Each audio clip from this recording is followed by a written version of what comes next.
May I now request the Honourable Minister of Defence to please share his thoughts. Shri Rajnath Singh will be speaking in Hindi and there is a translation in Tamil. No, he speak in Hindi or English? Speak in English. Hindi or English? Hindi or English? English? Eh? In Hindi? They are demanding Hindi. Okay. And this Hindi speech will be translated in Tamil. Yeah, Guru? Rajnath Singh ji speaks very pure Hindi, you can't understand nothing. Ask for English.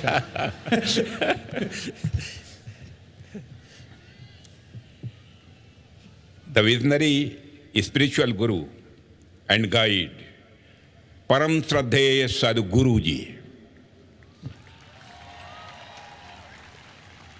very dynamic Chief Minister of the Maharashtra, Sri Devendra Fadnavis, Union Minister of State for Information and Broadcasting, Sri L. Murugan, Sri Nam Chivayam, Home Minister of Pondicherry, Honorable Members of Tamil Nadu Legislative Assembly, officers from central government, state government, and Indian Armed Forces, all the devotees present here, and my friends from media.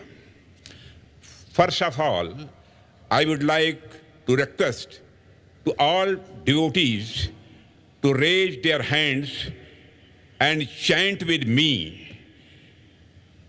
Om Namah Parvati Pate Har Har Mahadev. Om Namah Parvati Pate Har Har Mahadev. Ellarukum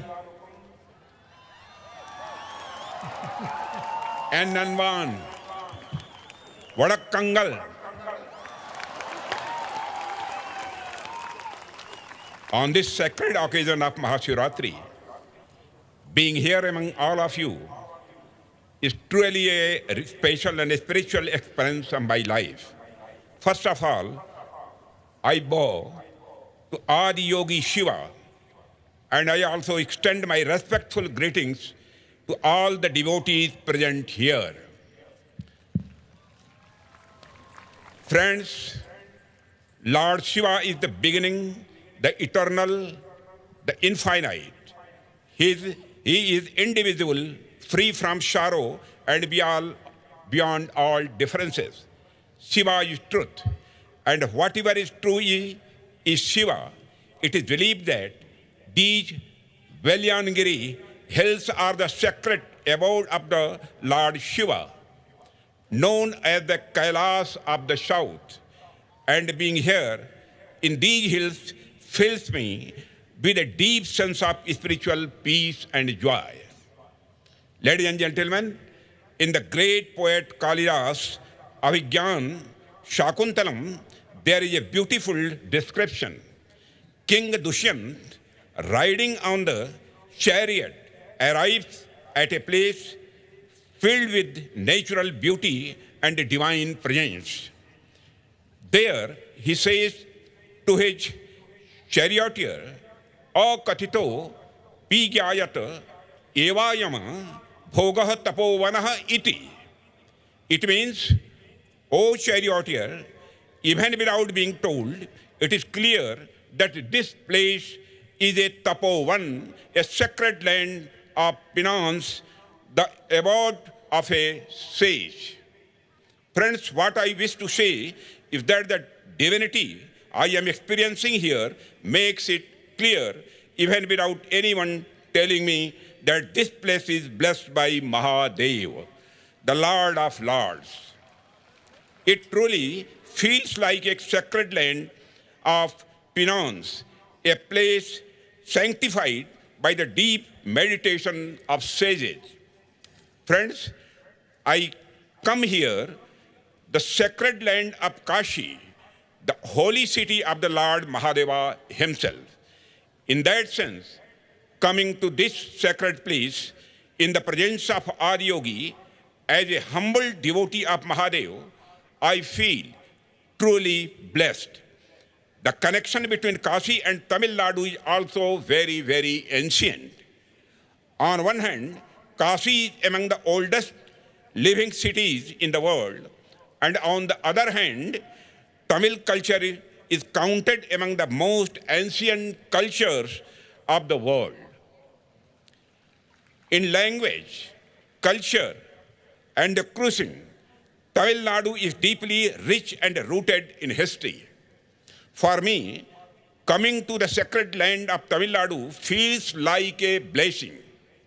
I have not come here as a guest, but as a seeker, as a spiritual person. Friends, on the occasion of Mahashivratri, today, the entire nation of India is echoing with the chant of Har Har Mahadev. From Kashmir to Kanyakumari, from the hills of Arunachal to the land of Gujarat, Shiva lives in the consciousness of every person. Under the guidance of the Sadguru, Mahashivratri celebration at Isha Yoga Center has today become an international spiritual celebration. This is no ordinary achievement. This is no ordinary achievement. It is a renewed proclamation of India's cultural renaissance. There was a time when India was known as the Vishwaguru, the teacher of the world. The foundation of that greatness was not just geography, it was philosophy, spirituality, and universal wisdom. And Shiva is the most ancient and the most expansive symbol of that wisdom. The knowledge given to us by our ancient traditions is not limited to books. It is a living, breathing science, and Shiva stands at the very center of this tradition. Shiva has no single form, yet he is the source of all forms. And when nothing existed, Shiva was there, and when nothing remains, Shiva will still be. This very concept is the greatest strength of our culture. Friends, today, the Mahashivratri that we are celebrating is the sacred festival of the union of Shiva and Shakti. It carries the message that without Shakti, Shiva is incomplete, and without Shiva, Shakti is no direction. With this very philosophy, India envisioned the form of Ardhanarishwar. Friends, if we look at the Dhyana Linga situated in these very premises, we see a powerful symbol of stability and creation combined. The Linga, Bhairavi, enshrined here, represents the living tradition of Shakti. The clarity with which this tradition has been articulated in modern times by Sadguru is truly remarkable. It demonstrates that Indian philosophy is not static. It is a living, conscious, and a dynamic philosophy. In today's time, when humanity is going through stress, anxiety, and inner restlessness, the relevance of Lord Shiva becomes even deeper. Shiva is a living possibility, a possibility that shows us how to maintain balance even amidst chaos. Friends, our sages never confined Shiva to a single role. He is the creator, he is the destroyer, and beyond that, the symbol of ultimate stillness. This is why Shiva remains as relevant for modern humans as he was in ancient times. Friends, if we observe life closely, we will realize that life doesn't operate at extremes. It always flows as a balance between creation and destruction. Shiva is the embodiment of this very balance. On one hand, he remains absorbed in deep meditation. On the other, he performs the Tandava. In other words, he symbolizes complete inner peace and at the same time action and transformation. Today, human beings either remain constantly entangled in the compulsions of action or they sink into inertia. Shiva teaches us when to act, when to move forward, and equally importantly, while moving, when to pause, when to become still. The awareness is what is most needed today. Sadhguru has brought this very essence of Lord Shiva before humanity. He has presented spirituality to the world as a science. He has demonstrated that spirituality is a science that makes life more effective and more balanced. In today's time, society is focusing heavily on external achievements and the material aspects, while often neglecting inner joy and well-being.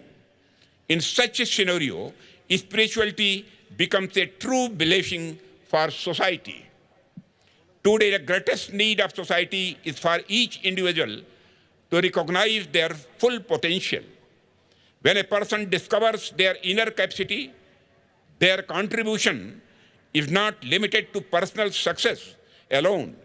They become a valuable asset for society and for the nation. Friends, even as a defense minister, I often feel this truth deeply. National security is usually associated with weapons, technology, and the physical strength of our soldiers. All of these are important, without a doubt. But if you look closely, real security does not come from external power alone. True security comes from a strong national consciousness.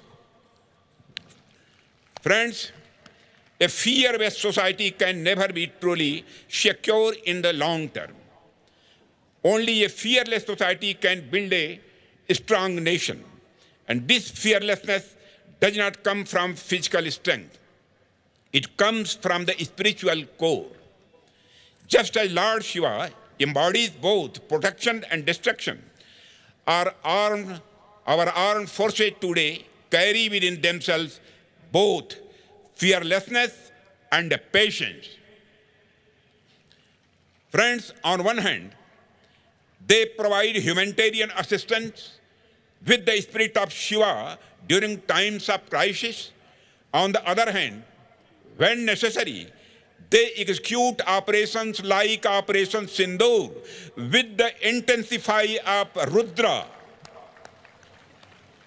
The spirit within our soldiers comes from our culture, from the inspiration of Lord Shiva. Today, Isha Foundation has instituted for the very first time the Bhavya Bharat Bhushan Awards to recognize and celebrate exceptional individuals who have made outstanding contributions to our society. These awards honor excellence across diverse fields, including science and technology, arts, history and culture, and sports. Today, alongside the distinguished stalwarts from these domains who were conferred this honor, 3 institutions of our armed forces were also felicitated in recognition of the remarkable success of Operation Sindoor. These are Western Air Command, Army Northern Command, and the Western Naval Command. Personally, this filled me with great joy and a deep sense of pride.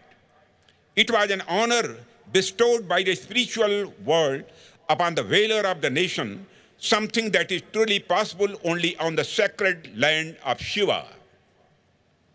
I extend my heartfelt congratulations to all the awardees. Friends, as a civilization, We are truly fortunate that India's greatest strength lies in its cultural unity and spiritual ethos. Our government has also made every effort to carry this spirit to the global stage. Today, India has offered the priceless gift of yoga to the world in a renewed and expansive form. The spiritual essence of Indian culture is now being embraced across the globe. Isha Foundation, too, is presenting this spiritual spirit to the world in a modern, scientific, and accessible language. That is why people from every section of society are connecting with Isha today. Friends, initiatives such as Inner Engineering, Sadhana Pada, and Shambhavi Mahamudra are helping individuals progress spiritually in meaningful ways. Through a scientific approach, you have carried the depth of our culture to people everywhere. For this, I believe Sadhguru and the Isha Foundation deserve our deepest appreciation.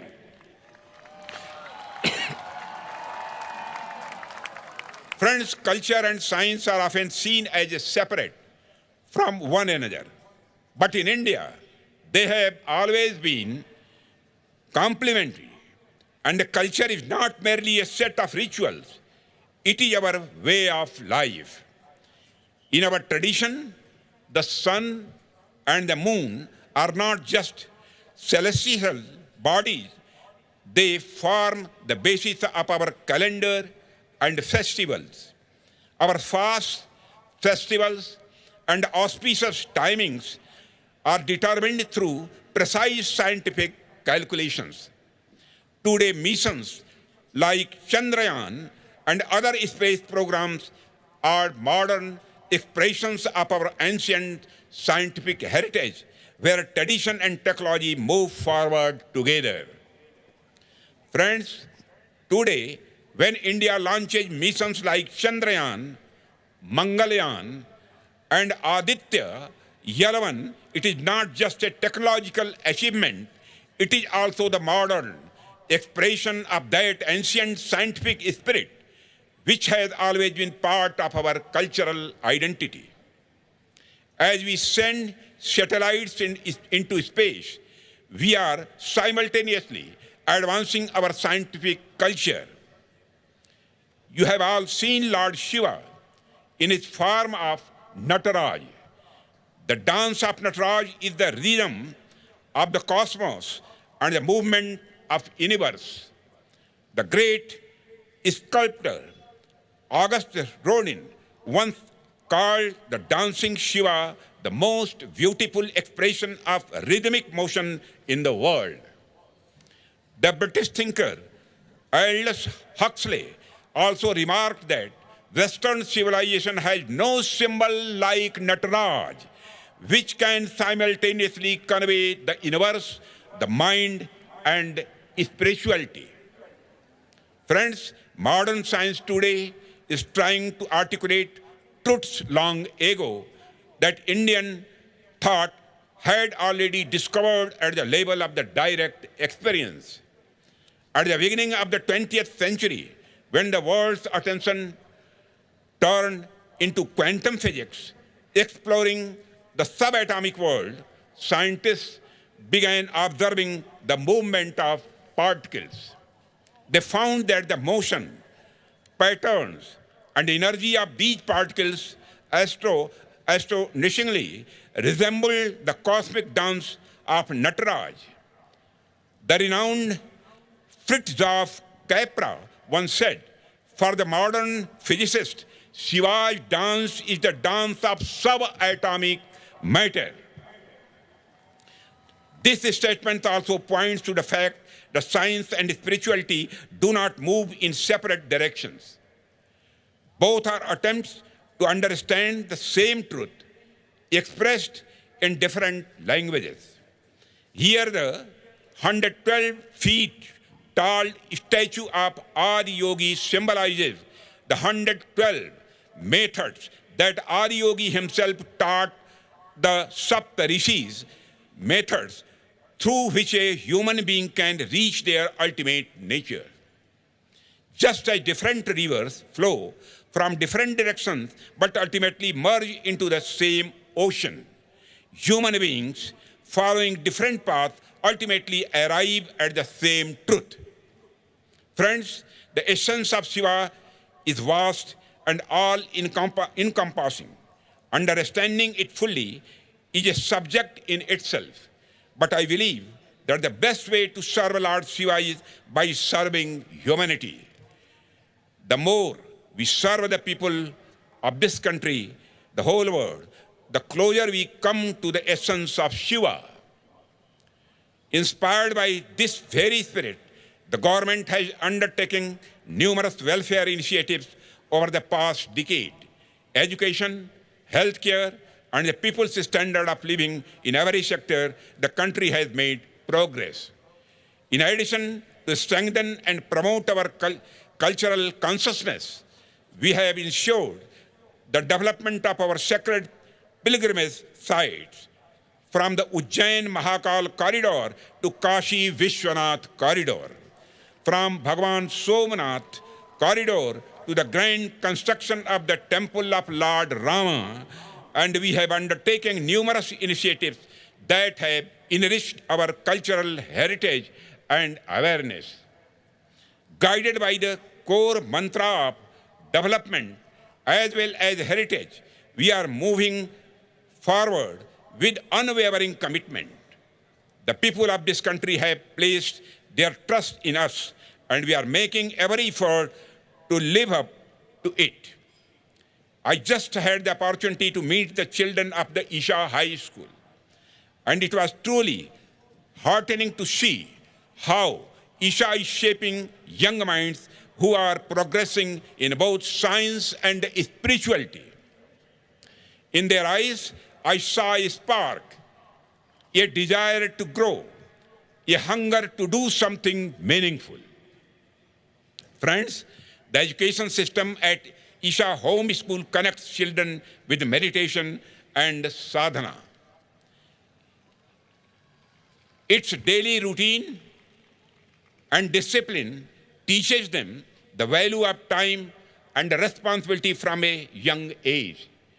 In today's era, where mobile phones often draw children into a different world, the students at the Isha School give importance to yoga, exercise, and physical activities. Beyond that, through trekking, hiking, and volunteer activities, they are also connecting with nature. In addition, I congratulate the Isha Foundation. The work you are doing for society's welfare is truly inspirational. Under Sadhguru's leadership, movements like Kaveri Calling and Save Soil have influenced not just India, but people around the world. I wish you success in all your future initiatives. Friends, today, on this sacred occasion of Mahashivaratri, as we all sit together, meditating on Chirananda Rupaha, Shivoham, Shivoham, we must also make resolve that we will continue to work together for the unity of our nation and for its cultural revival. With this belief in our hearts, I extend my warmest wishes to all of you on Mahashivaratri, bow respectfully to the revered Sadhguru and conclude by speeches. Om Namah Parvati Pate Har Har Mahadev. Dhanyavad. மாண்புமிகு பாதுகாப்புத்துறை அமைச்சர் அவர்கள் ஆற்றிய உரையின் மிக சுருங்கிய வடிவத்தை இப்பொழுது நாம் பகிர்ந்து கொள்கிறோம். இந்த மகாசிவராத்திரி திருநாளில் இந்த தேசம் முழுவதிலும் ஹரஹர மகாதேவ் என்கிற முழக்கம் எதிரொலிக்கிறது.